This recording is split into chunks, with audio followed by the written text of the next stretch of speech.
probably would be sad to see it move. Just mixed emotions. But it has to be done, because if it stays here, it will become dilapidated. And if it's not taken care of, the building goes to waste. Like a car or anything, you must see that it's used. And the bright side was that it will be used. It will come to life again. It will be part of a community, and you know that the heritage of this community, it lives on. I will be happy. I will be proud. When this is gone from here and you're still tooling around Brenham, and when you drive past here and look and don't see this here... Don't ask that question. Don't ask that question. Not easy. No. Now 86, Tobin grew up attending B'nai Abraham, so the roots and the memories are deep. But Brenham's Jewish population long ago dwindled below the point of viability for a synagogue. Tobin has been caring for the building since his mother died in 1989. His search for a new home for it ended at the Dell Jewish Community Campus in northwest Austin. The slab at the campus was ready, but weather and other problems got in the way of the project. The lift of the top part of the roof, as the building was cut into 3 parts for the move, went well. Lifting of the heavier second part of the roof was scheduled for a gusty Sunday. It was a day of mixed emotions for Tobin, who provided the momentum and much of the money for the move. A little sad, and I'm going to miss it, but I'm happy that it's going to be used, and that's the best part of it. It's going to be used at a synagogue, what it was built for. It's got the love and affection of many generations that were in Brenham, and now it's going to Austin, the state capital.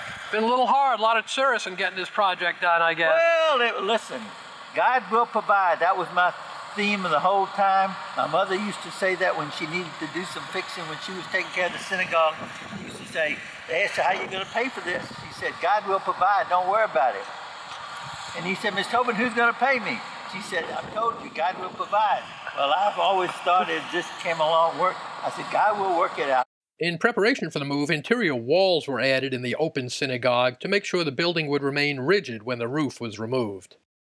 We had to cut it in 3 pieces, so we cut the top layer off, and we come back, we cut the middle layer. We're going to pull the middle layer off here in a minute, and then we'll pick up the bottom piece, and then you have to restock them back up. This one's much more challenging than most house moves or building moves that we do, just because it's an open span room, and it's also so old.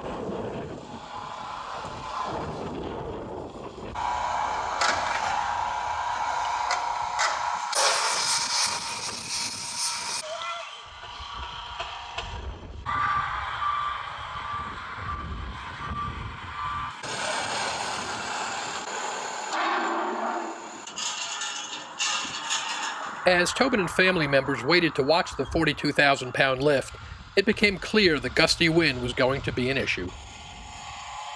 Project officials huddled to assess the situation and then reported to Tobin that it was too windy to make the lift on this day. We can't. The wind gusts are 17 to 30, and they want to be under 10. But we've really had rain about every 3 weeks. We've had some freezing weather. Then we have these holidays, and just trying to squeeze everything in between all those things, and then the holiday schedule is just it's tough. And then of course it gets dark at 5 o'clock now. If it was summertime, we'd work till 8 or 9 o'clock, and we kill a lot of productivity. And just in the morning, and we got icy roofs and we have wet roofs, and in Austin we have to move at midnight, and then out here we have to move Monday through Thursday only during the day. So you have, and really after about 3 o'clock we can't move because you'll get the school people, or 2 o'clock really. So, and then you have 5 o'clock traffic.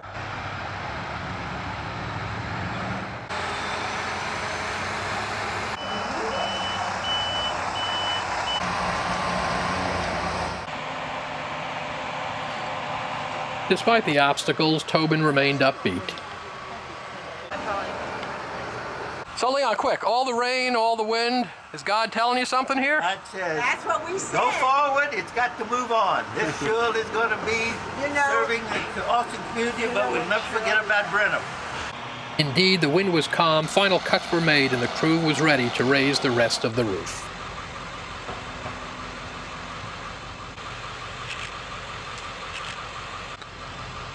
But by this time, Tobin had to leave to go to a meeting. His wife used the cell phone to give him a play-by-play as the lift began. Leon, they're meeting with right now.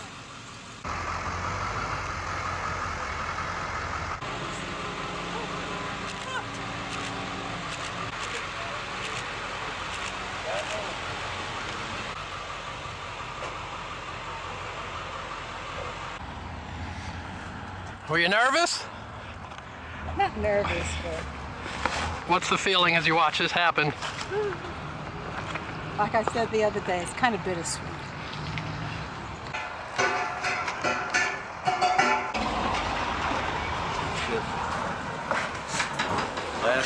Synagogue al fresco.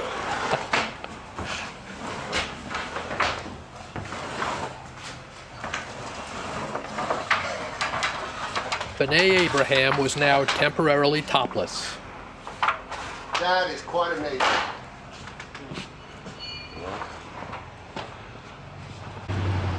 Seeing that thing fly, there's not many things in life that are even similar to that, huh? Oliver, well done, dude. Worked out. That piece there is a lot better than the first one. I didn't even hear a crackle. No. It gets pretty good narrow going up through there. And with that, the doors were locked on the old synagogue. Progress was being made. Nothing happened on Wednesday, January 7th, and there was ice in downtown Giddings as I headed from Austin back to Brenham on Thursday the 8th. I was told all that would happen that day was the building would be wrapped to protect it from the coming weather.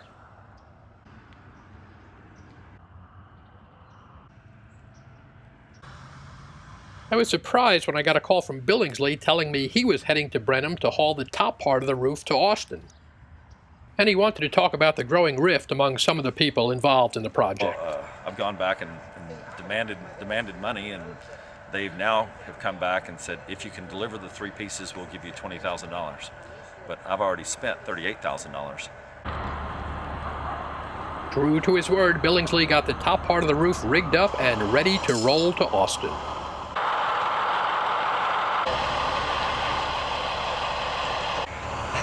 It's trying to rain, isn't it? You know, she wants to stay here. She doesn't want to go is the deal. Jumping the curbs is a little bit dangerous because it rocks the whole thing, you know. It's like it'd be great once we get out here on the road. How else can I do it? It's like come over The here, rain turned out to be all these just a curves. sporadic drizzle, nothing to interrupt the trip. That'd be the way to do it, I guess.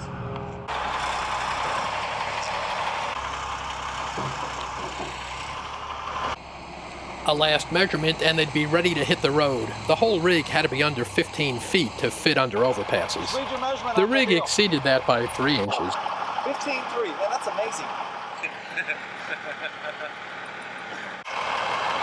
You sure? 5'1", 5'1", 5'1", it's 15'3". Huh.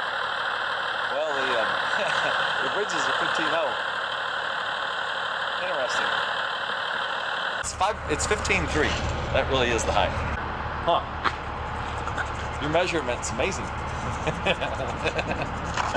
I don't care, man. Let's just put the hammer down. Put the pedal to the metal.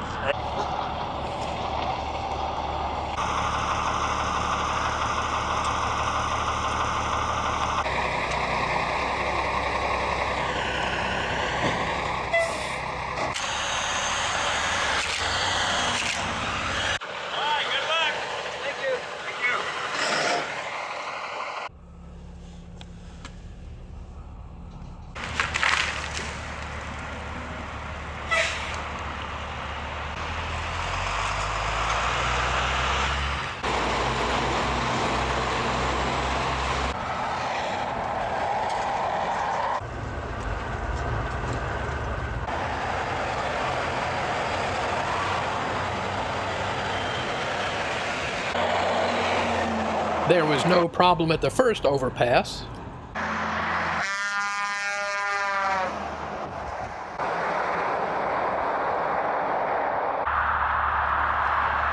But Billingsley pulled over in Caldwell when there was a sign of problems ahead.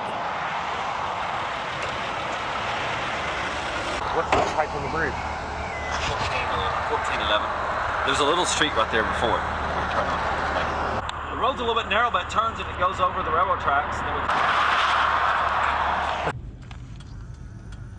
This could be the first time part of a synagogue rolled down this particular street.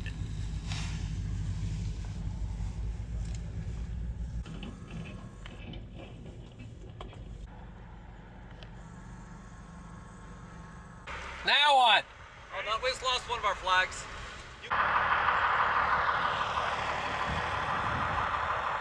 The detour a success, we were now back on Texas 36, headed through Caldwell. But we pulled over again down the road in Milano for another low bridge. What do we got now? 1311. 1311.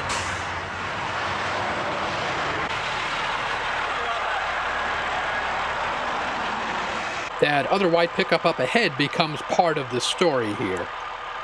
Project manager Chris Sharp was in that truck, having chased Billingsley down, and he was unaware the roof was moving on this day. Nobody knew it was moving. Is it okay that it did? Yeah, I've already contacted security at the tour center, and they're good to receive it tonight. But it was a surprise.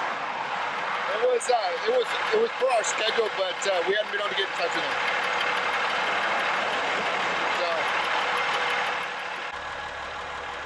Sharp headed back to his truck. Billingsley, having scouted a detour, returned, had a few choice words about Sharp, and we were on the road again.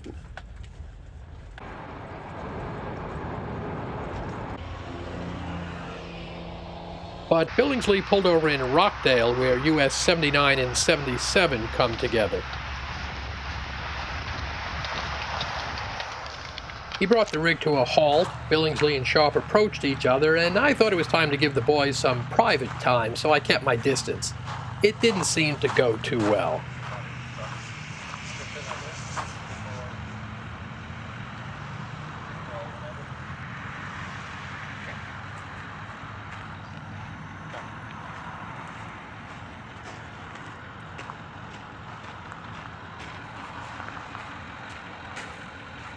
Billingsley drove off, leaving the rig behind and leaving Sharp trying to figure out what was next.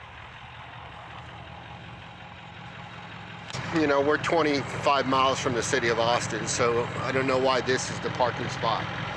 But it is, and I imagine he's going to set up an escort. A little later, as the roof sat there, Billingsley called me and said his plan was to return the next day and bring the roof the rest of the way to Austin.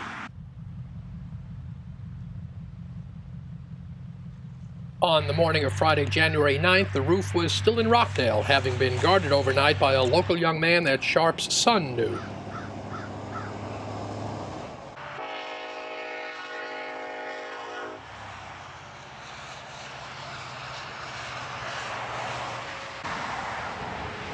At this point, uncertainty reigned. Uncertainty as to when and if Billingsley was going to return, and uncertainty about whether there should be a plan B in which the roof would be lifted off this truck and placed on another one.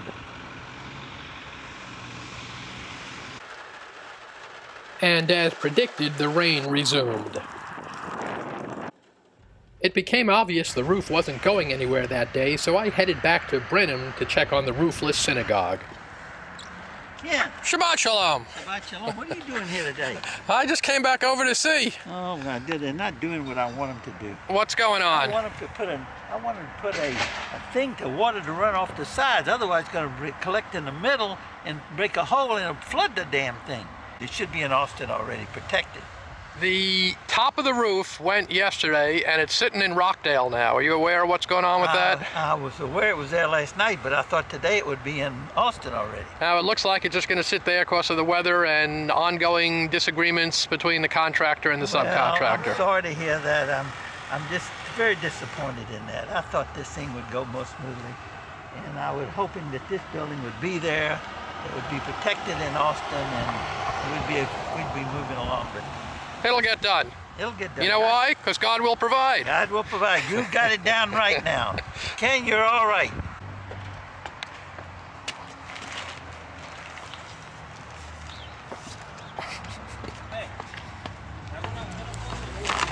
Pull it up so he can get something. He needs to get an angle. Some way to make it come to a point and go to the water to the side.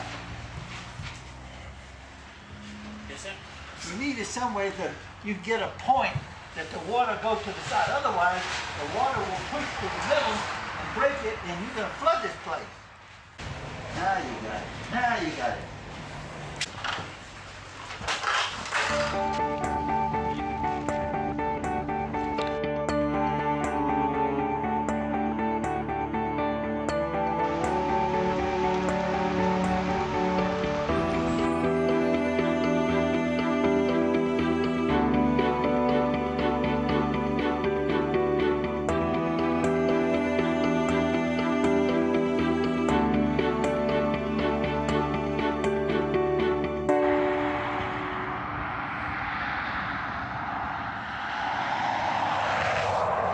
While Billingsley awaited the new permit and the roof remained roadside in Rockdale, I headed back to Brenham again. As Tobin had feared, the weather took a toll on the blue tarp, which no longer fully covered the building. The weather was misty and a little drizzly, but there didn't seem to be any damage inside.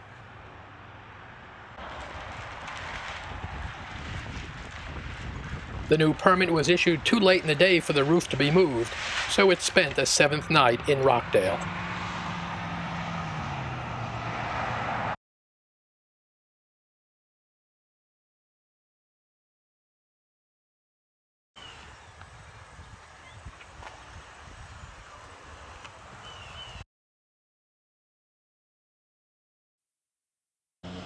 Plans to move the large main section of the synagogue to Austin on Wednesday, January 21st, had to be scrapped when the machine being used to bust up the steps in front of the building malfunctioned.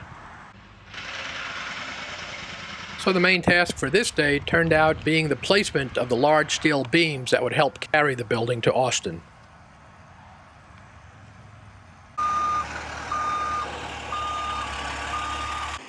The beams in place and the old synagogue steps being removed, everything seemed on schedule for the next day's move to Austin. But the weather forecast showed a 100% chance for rain. The forecast was correct, and the Austin area got a day-and-a-half downpour.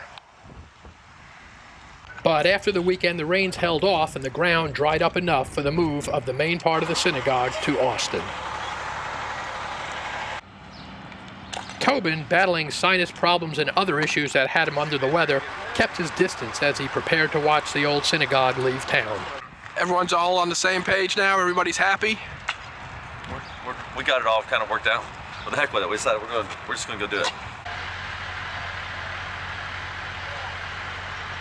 Yeah, I knocked a hole in the fuel tank, and I fixed it with duct tape, but the duct tape didn't hold it so great. Now I've got too much fuel, and I put fuel in it, so I have a hole about halfway up. I thought duct tape fixes anything. Well, see, kind of. What it does do is it provides a shield, so the rain doesn't go in it, but it doesn't actually stick to it. After all the planning and all the problems, that became the moment that Billingsley pulled the old synagogue from the ground on which it had stood since the late 19th century.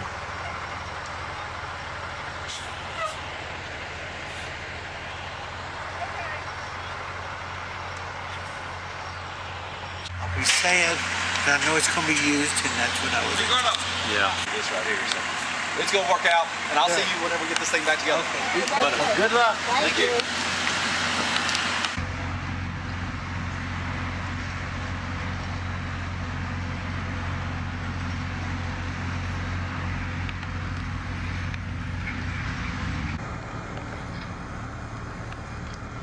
Not far down the road, Billingsley pulled over to deal with some ballooning tarps on top of the synagogue.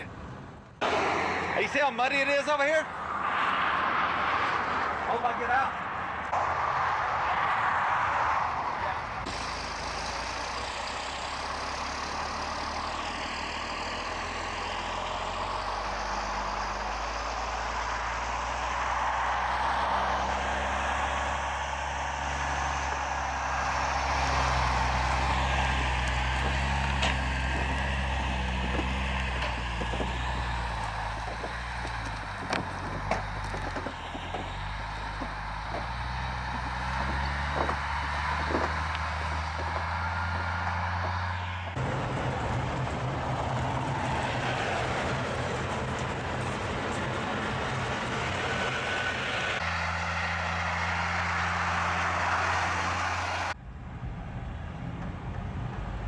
In Caldwell, it was time again for the overpass detour.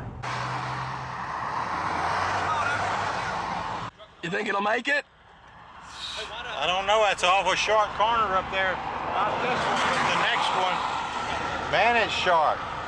It actually doubles back like this one, kind of, at a little angle. Bring it back out one more time. Back up and get it right this time.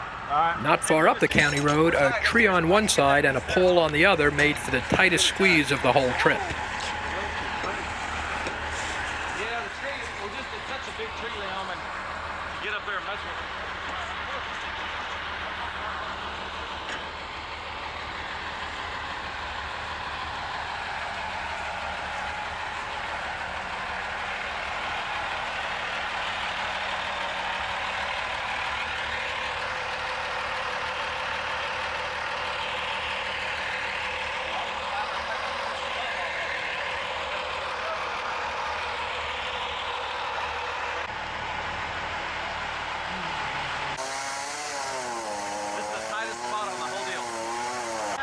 Guide me through here. Come on, Margarito. Guide me through. Come on.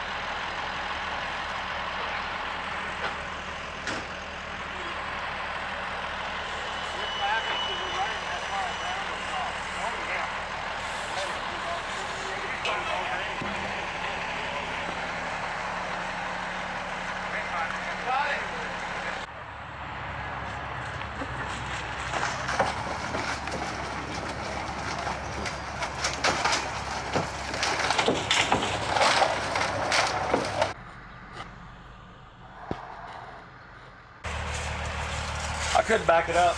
Let me just back it up. We'll move it over. In addition to the width, the height was a problem when there were overhead cables to pass under.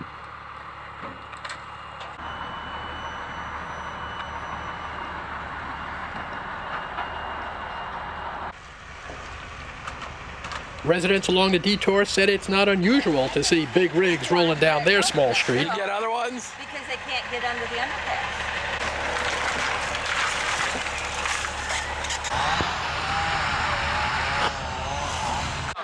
We're going to go up here, make a turn, wind around into this neighborhood. There's one real nice tree to the right with a nice mailbox to the tree to the left, mailbox to the Billingsley was feeling pretty good here, but in the building moving business, you never know what's ahead down the road. Well, we can't, he says that we can't touch the mailbox. So it's a federal offense. This is where two Milano cops intervened, unhappy that the building was coming through town, concerned about possible damage to people's tree limbs and fences, and also concerned that Billingsley was removing, though putting back in place, some roadside mailboxes that got in the way.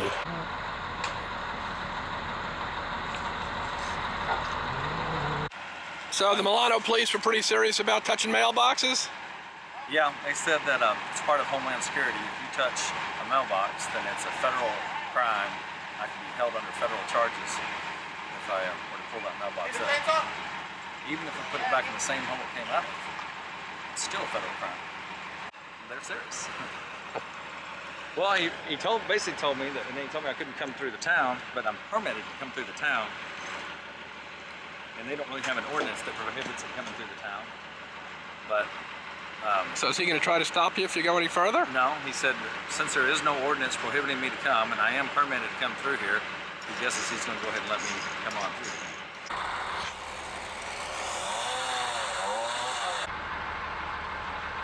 Hey, get that branch up.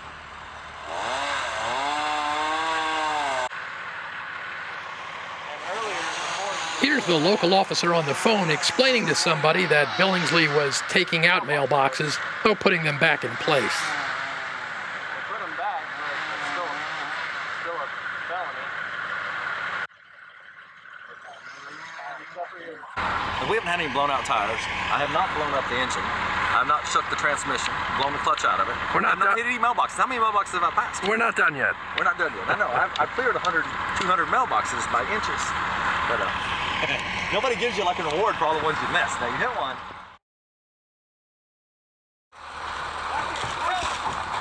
The limbs cleared and cleared by law enforcement, the synagogue rolled on towards a nearby railroad crossing, where law enforcement would get involved again.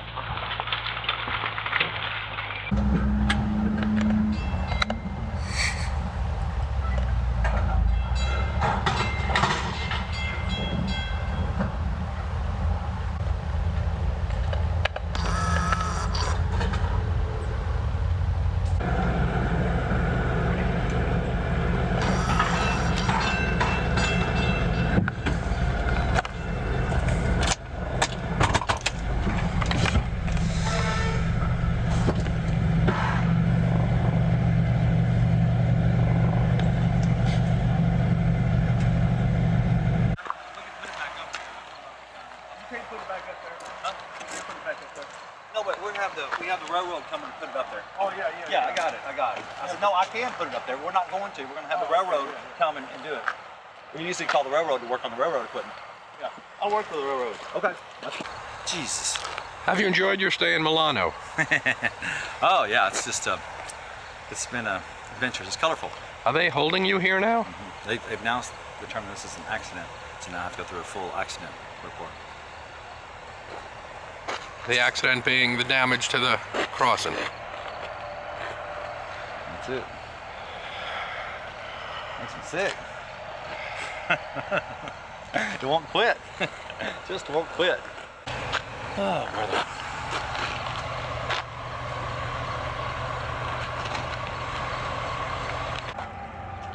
That's kind of what my luck is. Okay, then yeah, it's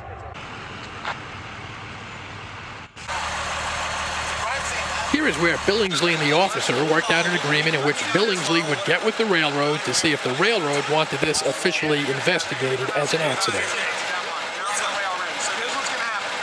We're going to go ahead and take off because we already have your information. Let's get you to Al's Diner while there's still a little light.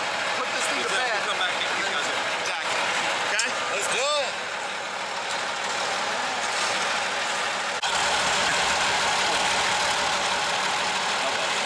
Next time we'll get it routed better. We'll go down 77. Never come through this town again. Ever. The rest of my life, I'm going to drive around. Take dirt roads, water towns. But he didn't get out of town before sunset, so he pulled the Synagogue over in the parking lot of a defunct diner and used tire store. Now, Is this staying here tonight? it's staying right here as far as we're going. And what's going to happen tomorrow? We'll see how tonight finishes. I'm going to go to Maynard at one point or another tomorrow. That's the plan. Tomorrow. But this is staying here tonight. Tonight, for sure. And now you're going to deal with the police and the railroad. Yeah. We'll get All in all, a good day? medium. Nobody got injured. I'm okay. All it is, just broke one little bolt off over there and twisted a few other little things, but could have been a lot worse. And then Billingsley went back to the scene of the accident to work out things with the railroad guy.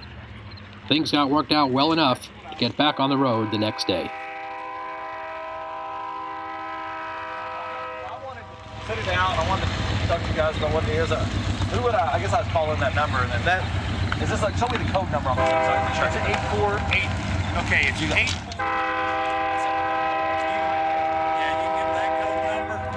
Or you can give them the MP 109.67.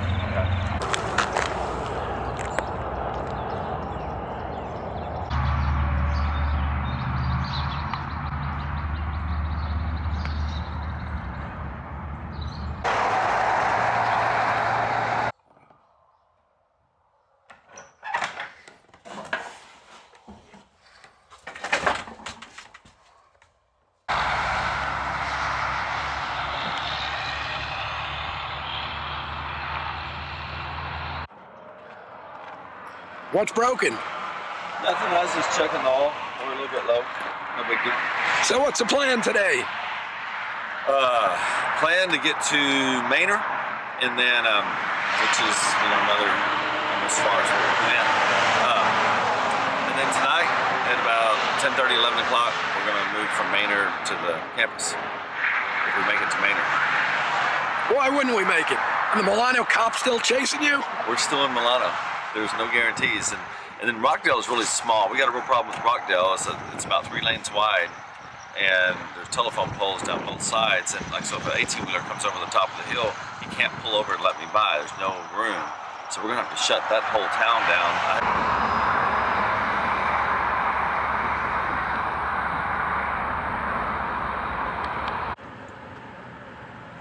Thanks to the Rockdale police, we breezed through town pretty easily, though the synagogue did cause a bit of a traffic jam.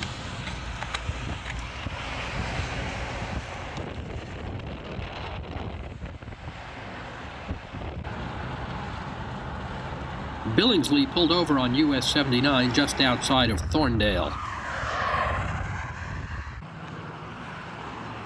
He said the truck was sluggish and needed a new fuel filter.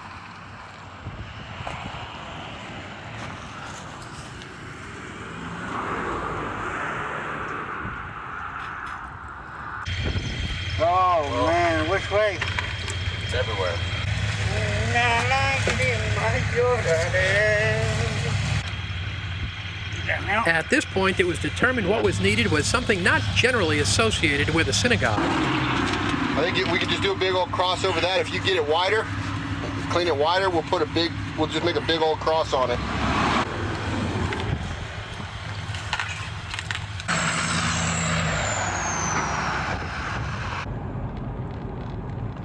Billingsley parked the synagogue in Manor, where it would remain until later that night when, with police escort, he would bring it to Austin.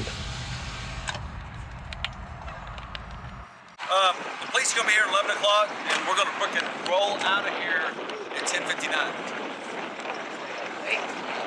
No, hell no, we're not staying up late. We're going to make last call.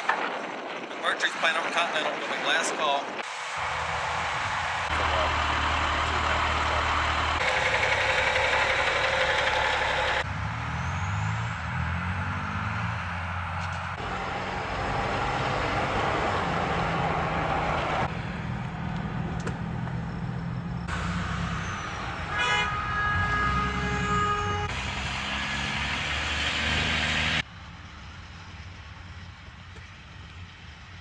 And with a right turn off of Far West onto Hart Lane, the synagogue was approaching its new home at the Dell campus.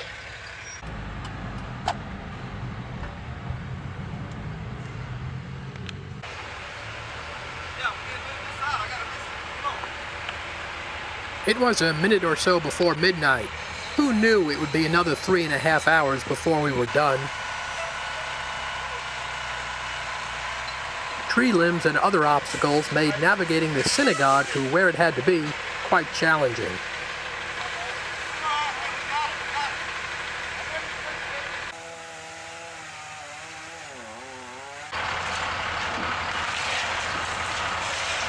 And by this time, Billingsley was growing frustrated by the delays.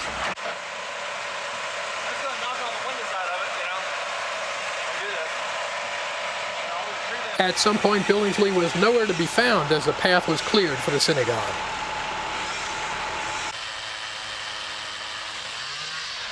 At 2 a.m. with Billingsley, the only one who could navigate the truck, still gone, campus security brought out coffee and pastries. What are these? Dark brownie. All right, ready? At 2:20 a.m., Billingsley was back on the job, ready to go after an entertainment break. You went down to the Continental for a while. Who'd you see? McMurtry, man. James McMurtry, Wednesday night. Can't miss him. It's all his depressing political rock music. So this just wasn't ready when it got here. I didn't say that. That's right. It didn't fit in the driveway. We'll jackknife this thing, and I guess I'm going up through here. We'll turn in here. We'll do an inch at a time. It's close. Just barely gonna fit. It'll work. Oh yeah, we got it now.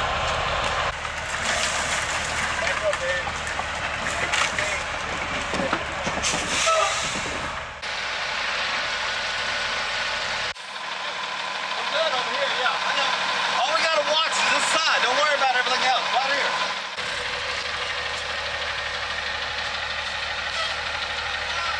here. Here's the synagogue on final approach as Billingsley backs it in.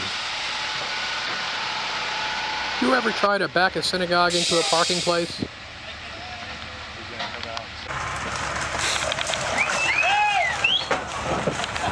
Dang, he just kind of goes, doesn't he?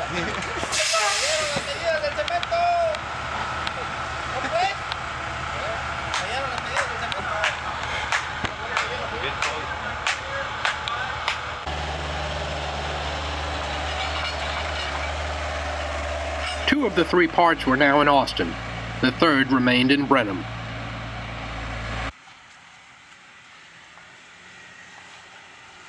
The plan to move the final piece from Brenham on Wednesday, February the 4th, fell victim to mud left over from a Tuesday rain. Billingsley showed up to do some planning for the final, and it turns out, widest piece. He also had some good news on what happened with the railroad crossing damage. That broke the little junction box, but it's probably less than $20 worth of stuff that was actually broke. So they told you, forget about it? The guy told me, he says, nobody, that's what the conductor says, he says, nobody reports this stuff. We just come fix it. We have a crew that comes back and forth.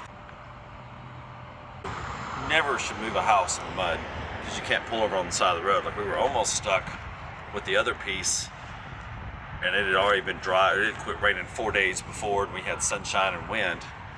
And we're going to go ahead and do this one anyway, just because I'm sick of it and I just want to finish. Really, we should wait till Monday, but we're not going to. We're going to do it tomorrow. But if I have a problem with the truck, or like I can't pull over to let the cars drive by and stuff, so it's a real risky deal, you know, just because then we're going to have to go down that dirt road, and it's just we can't pull off the road. It's the main thing. If we have a problem, we're screwed. So you have two goals. Get this there and stay out of federal prison if you run into the Milano cops again. yeah, that Homeland Security deal, boy, when they passed that, everybody messed up house moving because you can't move the mailboxes. Move that mailbox, that's a federal felony. I think, but what I think, I don't mind, you know, having to, you know, get threatened with the federal felony. But I think he should slow down on his way out the door and put on his shirt and his badge when he comes out and tells me about the federal felonies. Having the guy show up in this undershirt and tell you that if you pull up this mailbox out in the middle of nowhere, then you've committed a federal felony under the Homeland Security Act. That was kind of offensive. I think his 22-year-old cousin didn't make it any better. They ought to have like a more diverse police force, like someone from a different family. So this is definitely going to be wider than the big part. 8 inches wider. Oh, it's not 8 inches at that Caldwell. Absolutely, I agree with you. There's a little road that goes behind it. I think it's County Road 107, and I'm going to drive over there right now with my tape measure. I looked at it the other day. I was checking it out, and there was one dead tree that was going to have to be removed. And it just seems like it's my civic duty to go and remove the dead tree, because you never know. You know, like for instance, our governor was walking, and a dead tree fell on him and paralyzed him, and I wouldn't want that to happen to an innocent child. So I think I'm going to go there and remove that tree, and not only will it make County Road 107 a safer place to walk, but it will also allow my house to get down there. And who knows, some future governor may be walking down there someday. Will not be in a wheelchair because he would not have been hit by the tree that I'm going to remove. So you're probably expecting to get a medal out of this or something. Or thank you. It was cold and windy on the day of the move of the final part from Brenham. You'd think by the third trip to Austin things would go more smoothly. And despite Billingsley's dire predictions, they did. Of course, there still were tight squeezes, mailboxes to move, limbs to trim, close-call railroad crossings, cars to tow, mechanical problems, muddy medians, and one small-town cop to deal with.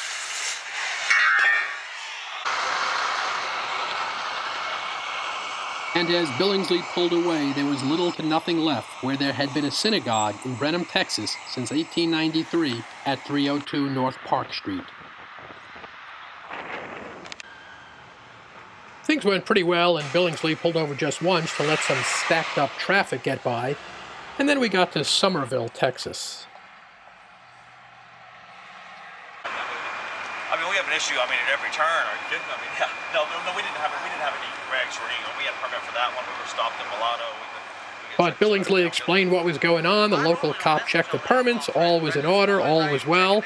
And we were back on the road again. It's the last piece. I promise. And we were ready for the next problem. I made the mistake of checking the oil before I left, and I'm being punished for doing that sort of preparation because now the oil cap won't stay on it, so it's blowing oil all over the exhaust. So we're gonna rig it. All right. Good to see you.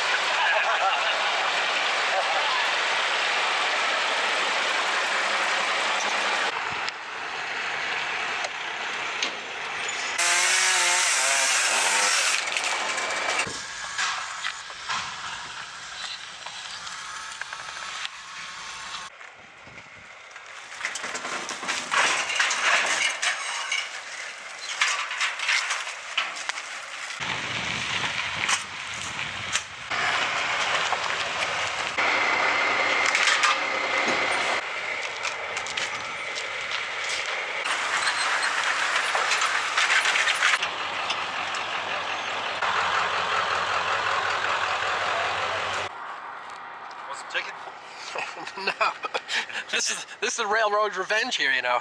Yes. Well, they've been working on the tracks. This is the first time a train has come over since they've rebuilt the track, so I think they're testing every something. So you found some fine cuisine here. Oh yeah. Let's find one that lets you go. $18 for a box of chicken. The delay/impromptu lunch break lasted a half hour. And then it was back to watching animals watch a synagogue roll by.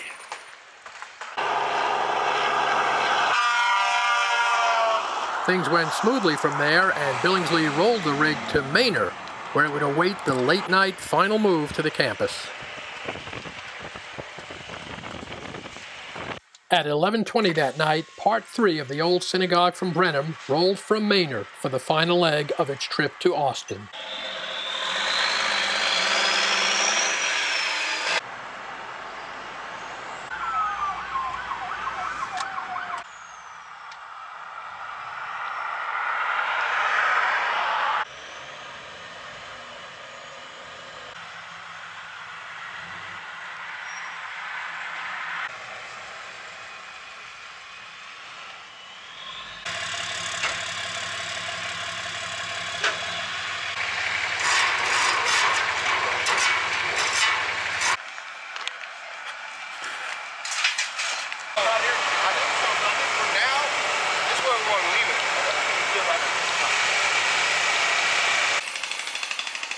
Any building move of this scale comes with this caveat: some reassembly required. And in this case, there were several days of prep and rehab work best done prior to reassembly. B'nai Abraham's reconstruction era was set for Friday the 13th. Seemed risky for a project that had run into its share of bad luck. The three parts of the building were ready to come back together as one: the top roof section, the main lower section, and the middle roof section. Tobin was not on hand for this, and neither was Billingsley. He was fired a few days earlier in the dispute that may drag on for a while. Billingsley showed up to get his equipment, but he was not allowed on the campus. Is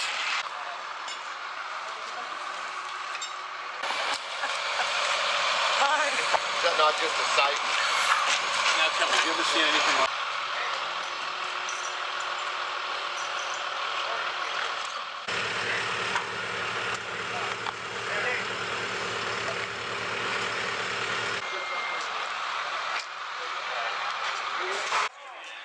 All that not sleeping last night worked out perfect. Inside, B'nai Abraham again had a ceiling. All that remained was the lifting and the placement of the final section of the building.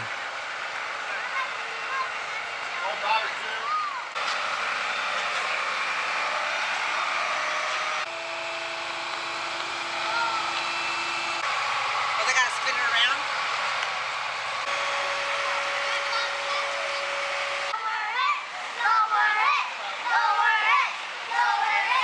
The heavy lifting was done, clearing the way for weeks of interior and exterior work on the old building. There is an unfortunate epilogue to the story about this synagogue. DKC, the general contractor, and Billingsley remained at odds after the move was complete. Billingsley claimed that the company owed him money, the company claimed he didn't get all of his work done and missed some deadlines.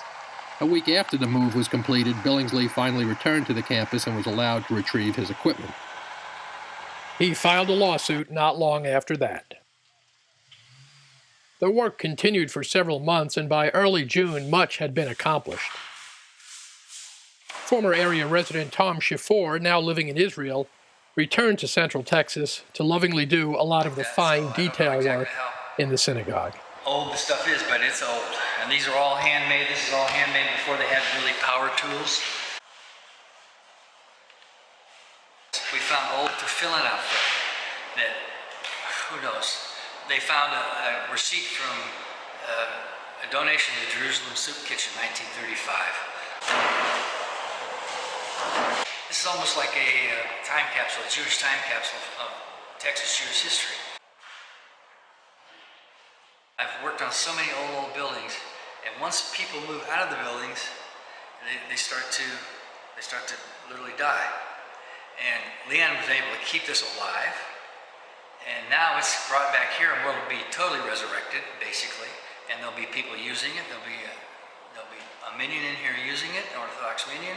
There'll be groups using it. There'll be weddings. There'll be bar mitzvahs. It's going to be alive again, and it's going to thrive. When I went up to take this apart, I was up there for 3 days by myself. I would go in the morning, and I would daven in the morning, just me and the building and all the souls that were part of this building, and it was a profound experience. It was a once-in-a-lifetime opportunity. A few days later, the Tobins made their first trip from Brenham to see their old synagogue in its new home.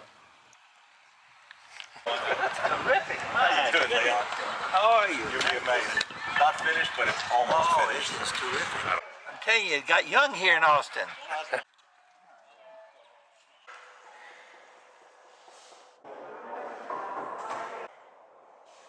When they entered the building, the Tobins were pleased with what they saw. Hello there. Nice to see you.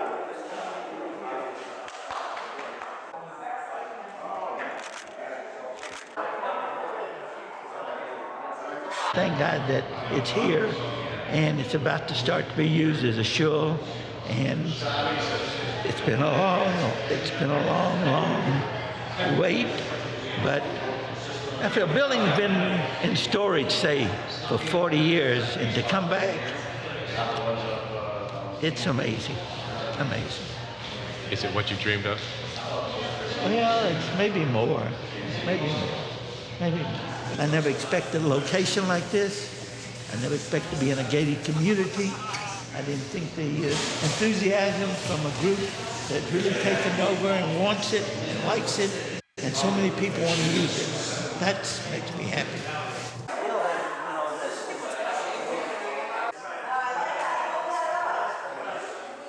Beautiful. Take one without flash.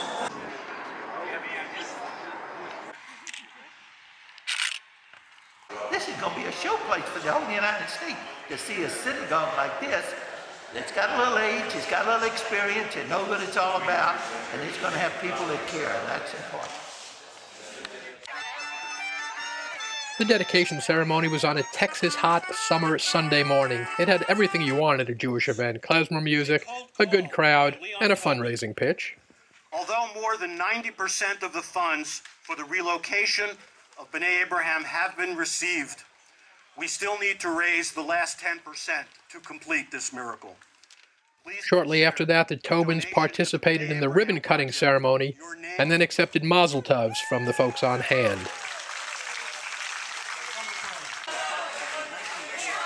And after that, the moment that really made it official, the arrival of the Torahs that had served the synagogue in Brenham for those many years ago.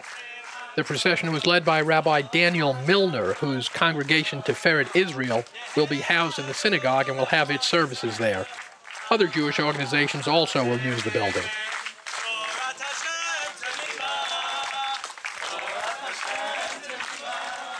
After ceremonially kissing the Torah from his old synagogue, Tobin told me years ago someone had given him an important life lesson: never loan anybody a toothbrush or a Torah.